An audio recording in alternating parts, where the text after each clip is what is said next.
Outside is the latest zombie movie to be released on Netflix, and whilst we're all eagerly waiting for All of Us Are Dead Season 2, this kind of filled the gap quite nicely. Focused on a family which consisted of Francis, Iris, Joshua and Lucas, they were in a position where they could head north with everybody else and hope that the situation regarding the zombie outbreak would be better. Or they could stay put in Francis's family home on a farm and wait out the zombie apocalypse.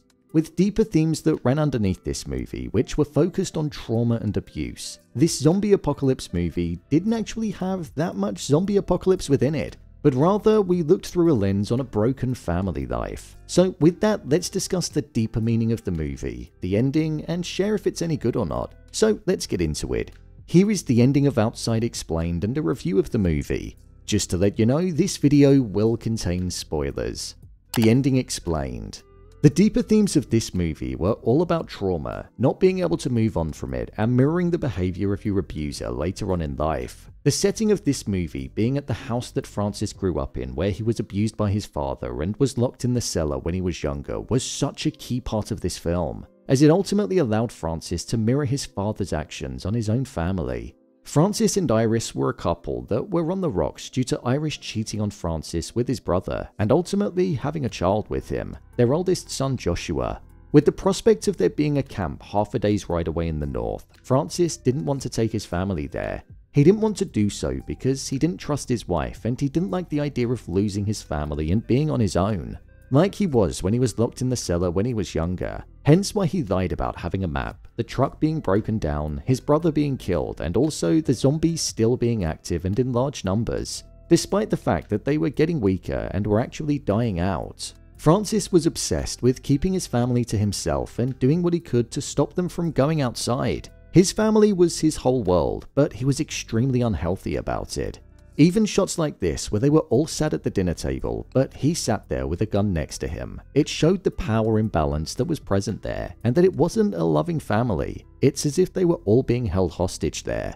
Towards the end of the movie, with Joshua going off to find his uncle, which was actually his father because he believed that he was still alive and well, Francis realized that Joshua had left and he was frustrated. This led him to kill the soldier that they allowed to stay with them and also lock his wife and Luke in the cellar.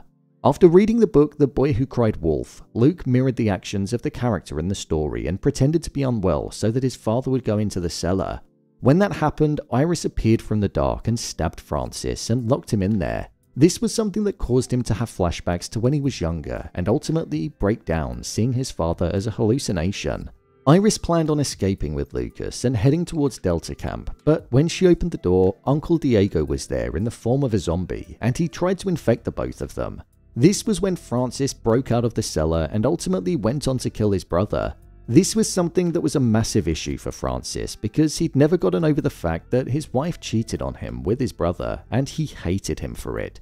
Hence why it was essentially overkill when he ended his brother's life. During the altercation though, we saw that Lucas ended up being bitten and it meant that his arm needed to be chopped off in order to stop the infection from spreading around his body. Francis froze completely, and we saw that Iris had the strength within her in order to deal with the situation on her own.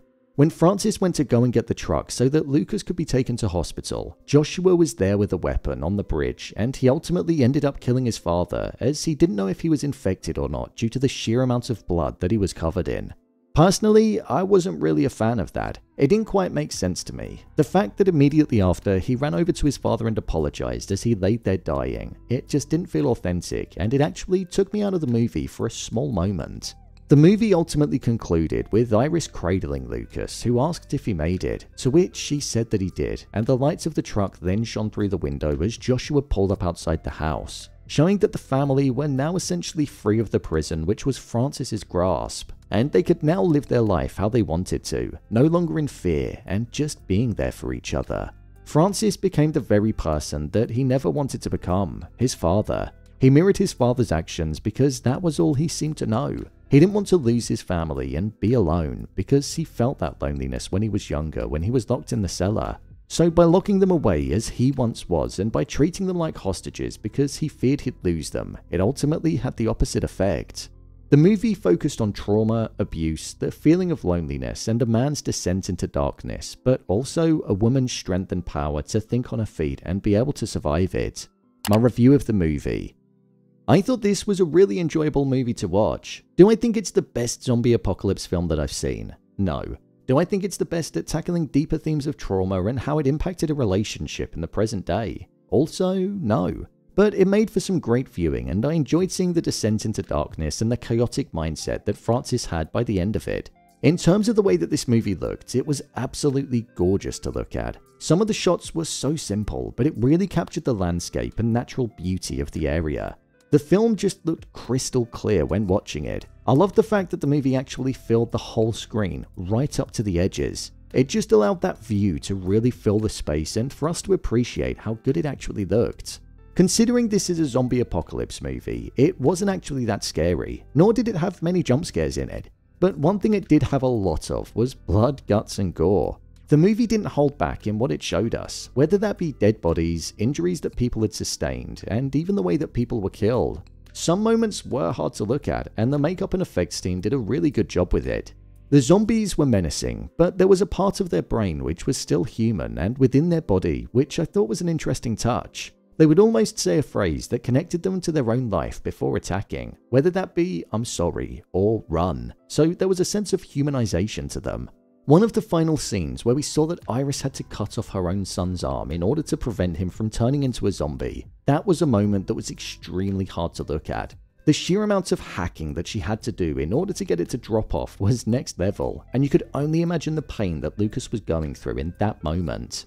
With regards to the performances, I think they were all pretty solid. The parents delivered stronger performances than their children, but the relationship dynamic between Francis and Iris was translated through the screen really well. You could see that they weren't happy together and that Iris no longer wanted to be with Francis, but you could also sense that Francis was prepared to do anything in order to keep them together. Within this movie, there were some really good scenes. I thought the opening scene of the movie when Francis was exploring his house set the mood and tone well, and it was really tense. Plus, I also thought the scene on the bridge was one that was memorable too.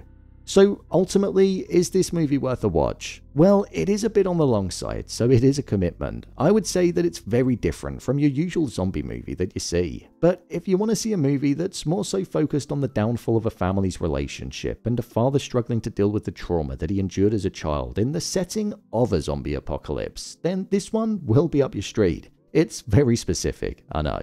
I enjoyed it. It was really nice to look at because it was shot so well and the performances were decent, so I don't think you'll regret watching it.